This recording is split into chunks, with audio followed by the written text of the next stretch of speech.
Welcome to the State of the Nation Weekly Update with me, Mike Sham. This week we're going to talk about South Africa's problem. We are skating on very, very, very thin ice.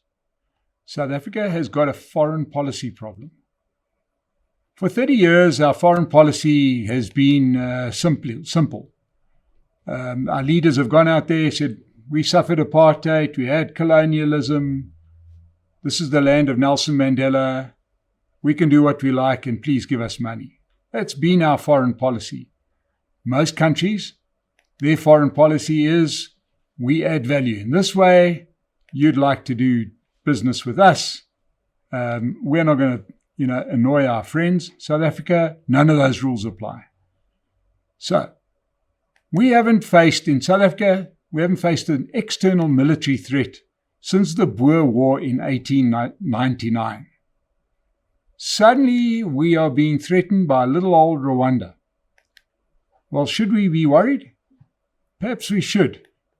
So let's just sort of take a little bit of a step back. What happened? Why is there suddenly saber rattling, as they call it, between South Africa and Rwanda?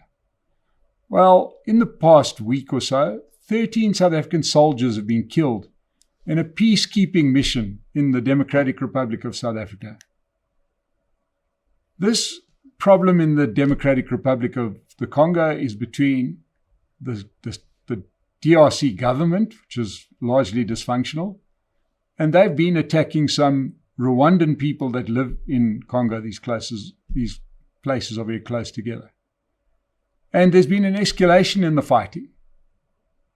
The rebel group that represents or fights on behalf of the Rwandan Congolese is called M23, and they are backed by the Rwanda Defense Force. Needless to say, South Africa is supporting the armed forces of the DRC. We serve there as part of a peacekeeping mission with troops from other great military powers like Malawi, Tanzania. The first question is South Africa really part of a peacekeeping mission? And if we are, who commissioned this peacekeeping force?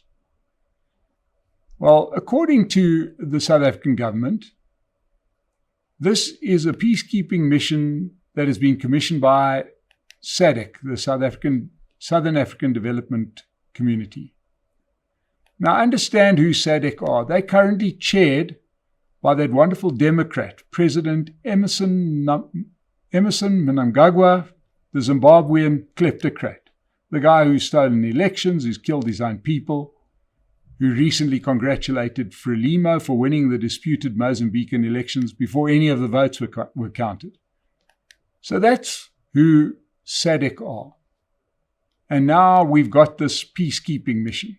And this is sort of a point at which South African foreign policy starts to go a little bit wonky. So let's look at the other side. Let's look at Rwanda. Since 2000, Rwanda has been ruled by Paul Kagame. Now, Paul Kagame, he's no angel. He was heavily involved in the Rwandan genocide in 1994, and many reports put him as the guy who actually started it all by assassinating his predecessor as well as the president of Burundi. He then came to power in 2000, and he may be what you could call a benevolent dictator. These things that happen from time to time where somebody comes into power, he doesn't steal the money, he's a really hard leader, but he has absolutely taken Rwanda from being a country that was a mess, completely destroyed country after their genocide. He has presided over historic growth in Rwanda. It's the place to do business. On the other hand, since the ANC lost their last election and their majority, they rule as part of a government of national unity. So President Cyril Ramaphosa, is not a dictator. He's a president with a minority. But the strangest thing has happened. Ever since the ANC lost their majority and the government of national unity has been formed, President Ramaphosa has started to begin to act like the chairman of the board, not only in South Africa, but everywhere else in the world. Now, South Africa have got the rotating presidency of the G20, and President Ramaphosa is behaving like he invented the thing.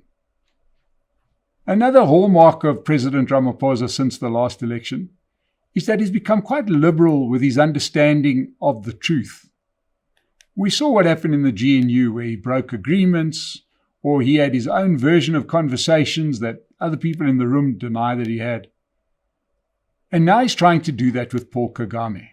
So after the South African troops were killed in the DRC, Kagame and Ramaphosa had 2 phone calls.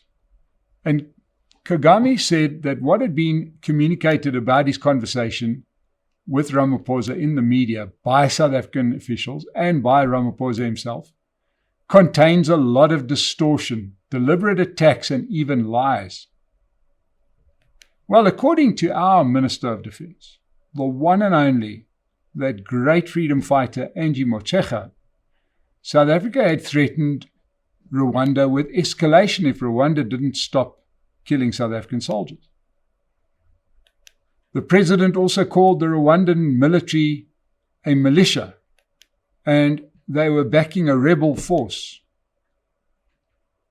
According to Kagame, he says the SADC force is not a peacekeeping force. It has no place in the situation. And it was authorized by SADC as a belligerent force engaging in offensive combat operations to help the DRC government fight against its own people, working alongside genocidal armed groups which target Rwanda while also threatening to take the war to Rwanda itself. What does he mean? Well, in Congo, there's like an open discrimination against Rwandans that are actually Congolese citizens. And this has been a sore point. It's in the east of Congo, but to compound the situation is it's mineral rich. Then Kagame added ominously, South Africa is in no position to take the role of peacemaker or mediator. And if South Africa prefers confrontation, Rwanda will deal with the matter in that context any day. In other words, try it on, we'll fight back. Ramaphosa had warned Rwanda that the South African Defence Force would attack Rwandan forces if they attacked the South African Defence Force. Really, that kind of escalation talk that comes from not understanding your place in the world. Right?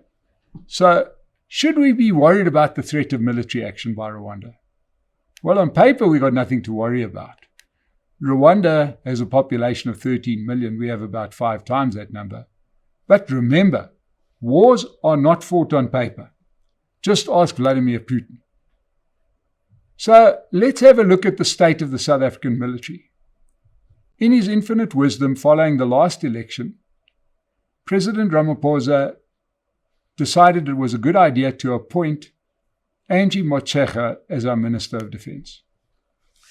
Now, she's not a renowned military genius. She's rather better known as the same person who presided over the destruction of our schooling system for the past 15 years.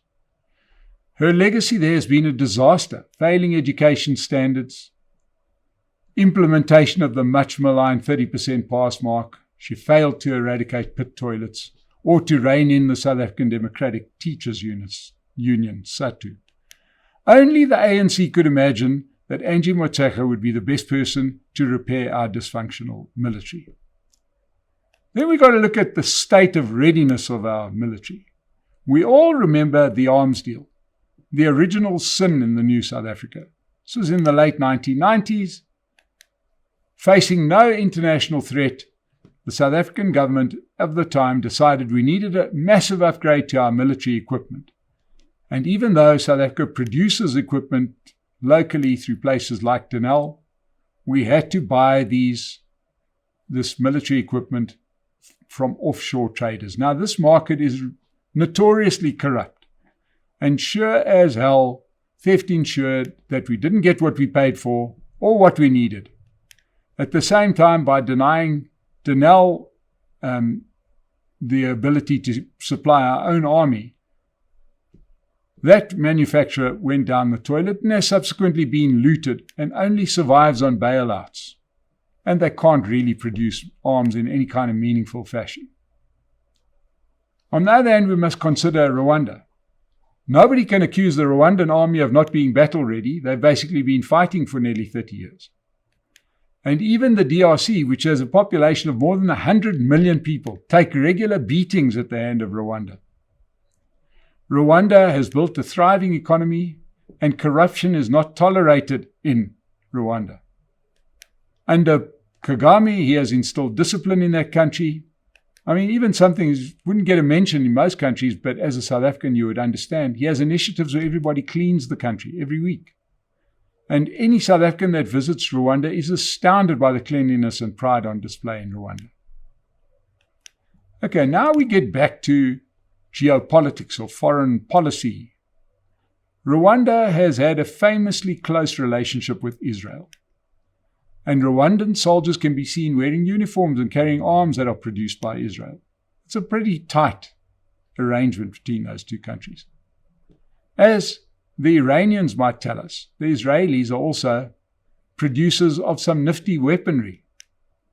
Now, didn't South Africa just take Israel to the International Court of Justice on a charge of genocide?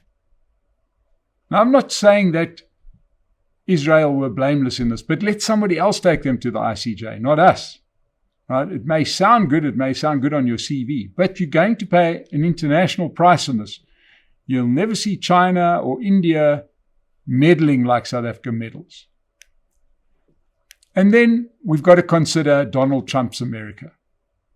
We've recently seen the panic amongst the comrades in South Africa when Donald Trump suspended PEPFAR payments to South Africa.